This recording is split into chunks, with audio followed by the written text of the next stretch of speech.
Napakahanga naman ng isang pretty girl na ito. Aakalain nyo ba na ang kanyang kagandahan na yan ay matatransform bilang SB19 leader na si Pablo?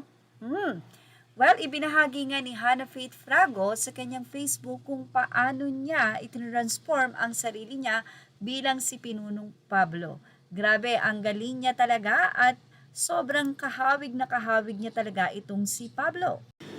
Marami ang nagsasabi na parang mas may resemblance nga siya kay Pinunong Pablo, kaya naman dahil nagawa na raw niya before sila Ken, at ngayon ay itatry naman niya si Pinunong Pablo.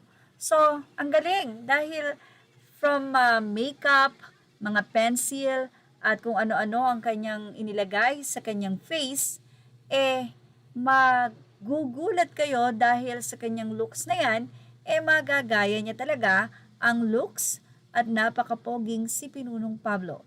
From pretty to handsome nga ang naging peg nitong nasabi nga pong napakagaling mag-makeup na pretty girl na ito na si Hannah Faith. Ayan, makikita nyo po yung ganda ng kilay. Doon pa lang sa pagkilay niya, talagang kuhang-kuha niya na ang mukha ni Pinunong Pablo. And then, yung mga contour para mas ma-shape niya yung kanyang face. Diba? Grabe, paano niya to nagawa? Ang galing-galing talaga at sobrang magugulat kayo mamaya sa transformation, especially kapag nilagyan niya na ng nunal. Ayan, nakita niyo na po yung nunal niya at very pretty nga naman talaga siya. At ayan, ang kanya nga pong eye para magmukha talagang Pinunong Pablo. Ayan, makikita niyo. Ayan, di ba? Hawig na hawig niya na taga si Pablo. Sa nasabing post na ito ni Hannah ay marami po ang nag-approve na kamukha niya talaga matapos ang nasabing makeup transformation. Well, sabi niya, Pablo of SB19 Makeup Transformation Tutorial, Visa Inspired. So, yung mata kasi talaga very Pablo.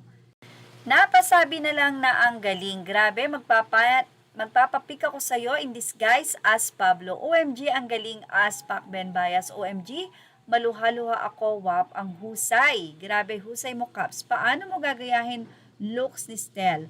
Wala siyang hair ngayon. Biro pa ng isa. Inabangan ko talaga to. Bet ko yung makeup niya, especially the eyes. Tama, mas Pablo ka nga. So, ibig sabihin, nung ginaya niya si Pablo, mas kahawig niya.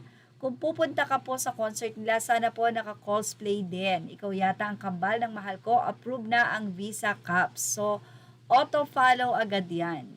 Well, marami nga po ang humanga kay Hannah Faith sa nasabi nga pong transformation na ito.